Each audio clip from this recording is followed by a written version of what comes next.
Good morning and welcome to a special edition of the Senate Committee on Commerce and Labor, a work session only. Would the Secretary please call roll? Senator Daly, Senator Ellison, present. Senator Flores, Present. Senator Lang, here. Senator Rogish, here. Senator Scheibel, here. Senator Steinbeck, here. Chair Pazina. Present, and please mark Senator Daly absent excused. We do have a quorum today, and we welcome our members of the audience in Carson City, Las Vegas, and those that are joining the meeting online. Before we begin, I'd like to make a few housekeeping announcements. I'd like to remind everyone to please silence all of your electronic devices while in the committee room. Members of the public may provide testimony in various ways, all of which are listed on the agenda. You may also submit public comment in writing, either in addition to testifying or in the place of testifying. If you wish to testify in person, please sign in at the table by the door, and leave a business card with the committee secretary. When testifying in person, please turn the microphones on to speak and off to listen, although today we only have work sessions, so there will be no testifying. Anyone who'd like to receive electronic notifications of scheduled bills and access to the committee's meeting materials may do so by signing up on Nellis on the legislative website. Committee members may be using their laptops to view handouts on the work session or any other exhibits. Please don't view this as a sign of disrespect or inattention. And with that, the only item we have on the agenda today is our work session. So we are going to start with Senate Bill 114. Mr. Ashton. Thank you, Chair Pacina. For the record, Patrick Ashton, Research Division, Legislative Council Bureau. As nonpartisan staff, I can neither advocate nor oppose any measures before you today. The first bill on the work session today is Senate Bill 114. This bill was heard on March 24th and is sponsored by Senator Pacina et al. Senate Bill 114 requires a landlord of a premises comprised of more than 200 dwelling units attached to a single property parcel to establish a policy requiring applicants for a job position that entails access to dwelling unit keys to undergo a criminal background check as a condition of employment. Additionally, such a landlord must establish certain written policies and procedures relating to dwelling unit keys and maintain a log that accounts for the issuance and return of each key. Amendments. Senator Pacina proposes the following amendment in section 1 of the bill. Excuse me. Bless you, Senator. It would revise in section 1, subsection 4C, the definition of landlord to apply to landlords of premises with at least 100 dwelling units instead of 200 units. And it would replace in subsection 3, which requires a landlord to provide proof of compliance to certain entities upon request, with provisions that a landlord must keep the written policies, procedures, and logs on the premises. And members, attached to the work session documents, you see actually the conceptual amendment. Thank you, Chair Pacina. Thank you so much, Mr. Ashton. Committee members, do you have any questions? No questions, Madam Chair. Move to amend and do pass. Second. Thank you so much. We have a motion from Senator Flores and a second from Senator Scheibel. Is there any more discussion? Okay. Seeing no... I have a brief comment. Yes. I'm glad to see the change from 200 units to 100 units. Wonderful. Thank you so much. It was a wonderful suggestion from our committee, and thank you very much. All right. All in favor, please say aye. Aye. Any opposed, say nay. All right. Thank you very much. The motion carries, and I will assign myself the floor statements. And with that, we will move to Senate Bill 130. Mr. Ashton. For the record, Patrick Ashton, Research Division, LCB. Senate Bill 130 was heard on March 17th, and the amendment to the bill, the proposed amendment, replaces the current provisions of SB 130. Instead, it requires the State Contractors Board to establish, through regulations, a restricted license type that allows a person to perform work in residential remodeling if certain conditions, qualifications, and requirements are met. And again, here to the work session document is attached a conceptual amendment that Senator Doniato presented during the bill hearing. Thank you, Chair Pacina. Thank you so much, Mr. Ashton. Committee members, do you have any questions? No questions, Madam Chair. Move to amend and do pass. Thank you so much, Senator Flores. We have a motion from Senator Flores to amend and do pass. Do we have a second? Second from Senator Scheibel. Do we have any discussion? Senator Ellison. Yes, ma'am. I'm going to vote this out. I still haven't been able to get a hold of the sponsor, but I will. So I'm going to vote yes to get it out, and I reserve my right. Thank you so much, Senator Ellison. All in favor, please say aye. Aye. Any opposed, say nay. Okay, thank you so much. The motion carries. And we will assign that floor statement to Senator Doñate. And with that, Mr. Ashton, we will move to Senate Bill 166. For the record, Patrick Ashton, Research Division LCB. SB 166 was heard on March 7th. The bill prohibits an insurer covering a multifamily residential dwelling from refusing to issue, canceling, or refusing to renew, or increasing the premium for an insurance policy or rate on the sole basis of the specific dog breed or mixture of breeds that is harbored or owned on an applicable property with certain exceptions. Additionally, this bill requires a supportive housing grant recipient to agree in writing allowing a tenant in the supportive housing to keep at least one pet. Amendments. Senator Scheibel proposed the attached conceptual amendment to the work session document during the bill hearing. I briefly summarize it. So in Section 1, it removes in subsection 1 of Section 1 the word solely, and in Section 2, it revises subsection 2b, allowing a supportive housing tenant to keep at least one pet, subject to applicable state laws and local government ordinances. Thank you, Chairperson. Thank you so much, Mr. Ashton. Committee, do we have any questions?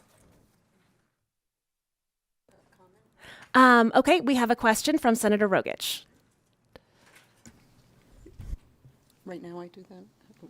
Okay. I will be voting a no, but I reserve the right to change my vote on the floor, please. Okay. Thank you. Okay, thank you so much. And Senator Steinbeck.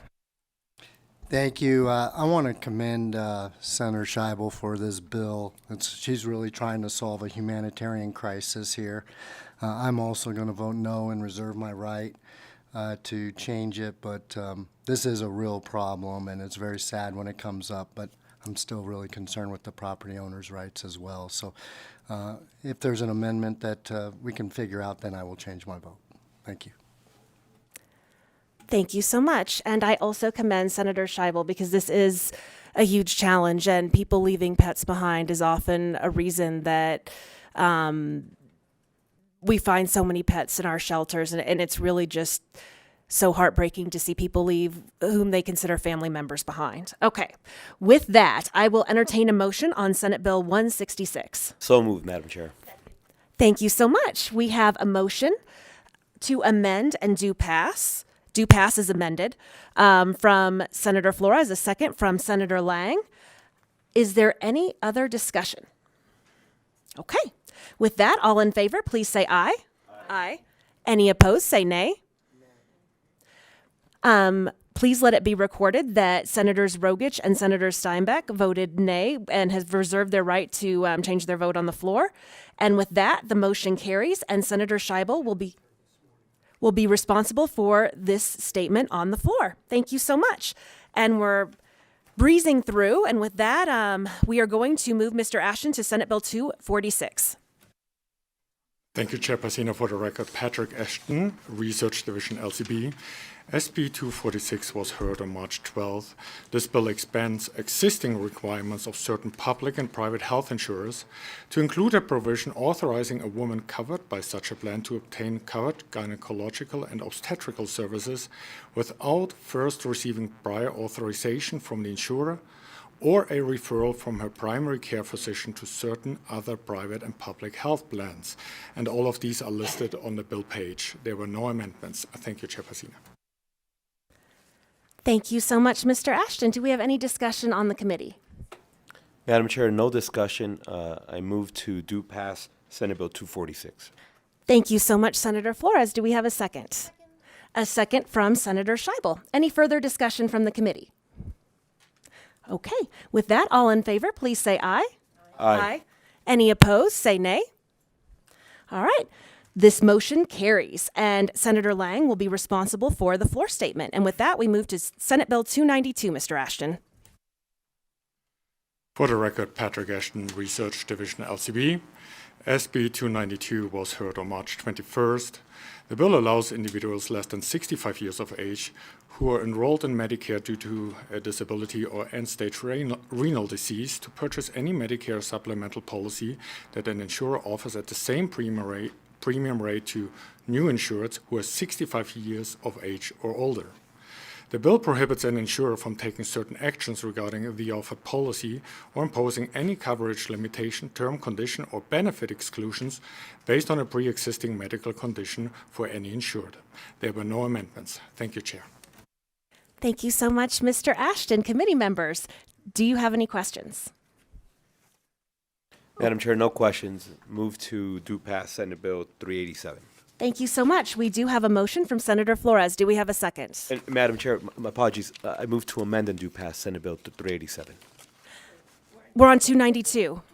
Oh, then I was correct. I move to do pass Senate Bill 292. Thank you so much. We have a motion to do pass Senate Bill 292. Do we have a second? I second whatever Senator Flores is moving. We have a second from Senator Scheibel to do pass Senate Bill 292. Do we have any discussion from the committee? All right, wonderful. All in favor, please say aye. Aye. Any opposed, please say nay. All right, thank you so much. The motion to do pass Senate Bill 292 does carry, and Senator Lang will be assigned the floor statement. And we are now going to move to Senate Bill 387, Mr. Ashton. Thank you, Chairperson. For the record, Patrick Ashton, Research Division, LCB. Senate Bill 387, which was heard on March 21st, has an amendment, and I will summarize it briefly. It was proposed by Senator Lang, and it's also attached to the work session document. The amendment removes in sections 1, 3, 4, 6 through 8, and 11 the current lung cancer screening mandates, and instead requires commercial health insurers who have policies of health insurance or health plans that provide coverage for lung cancer treatment to also provide lung cancer screening in accordance with guidelines for such screenings published by the American Cancer Society or any other guidelines or reports concerning lung cancer screenings. It deletes certain sections which would have established these requirements for Medicaid, Medicaid managed care organizations, and other public health insurers. It removes section 13, and it replaces in section 17 the term United States Preventive Services Task Force with American Cancer Society throughout the section. Thank you, Chair. Thank you so much, Mr. Ashton. Committee, do we have any questions? Okay, I'll entertain a motion on Senate Bill 387 to amend do pass as amended. All right, Madam Chair, let's try that again. I move to amend amend and do pass Senate Bill 387. Thank you so much. We have a motion from Senator Flores. Do we have a second? Still second whatever he moves for. We have a second from Senator Scheibel on Senate Bill 387 to amend do pass as amended. Is there any discussion from the committee? All right, all in favor, please say aye. Aye. Any opposed? Say nay. Thank you so much. This motion carries, and Senator Lang will also be responsible for that floor statement. I thank all of you so much. I believe we now move to public comment. We invite any members of the public who'd like to make public comment to please join us right now. Do remember to say and spell your name for the record, and we look forward to hearing from you. With that, we'll see if there's anyone in Las Vegas or in Carson City who'd like to make public comment. We welcome you to the front. All right, broadcast. Is there anyone on the phone who'd like to make public comment? Chair, your public line is open and working, but you have no callers at this time. Thank you so much. Well, we look forward. We have 3 bill hearings tomorrow to seeing everyone back here at 8 a.m. tomorrow. And with that, this is probably after the longest meeting, the quickest meeting of Senate Commerce and Labor. We are adjourned.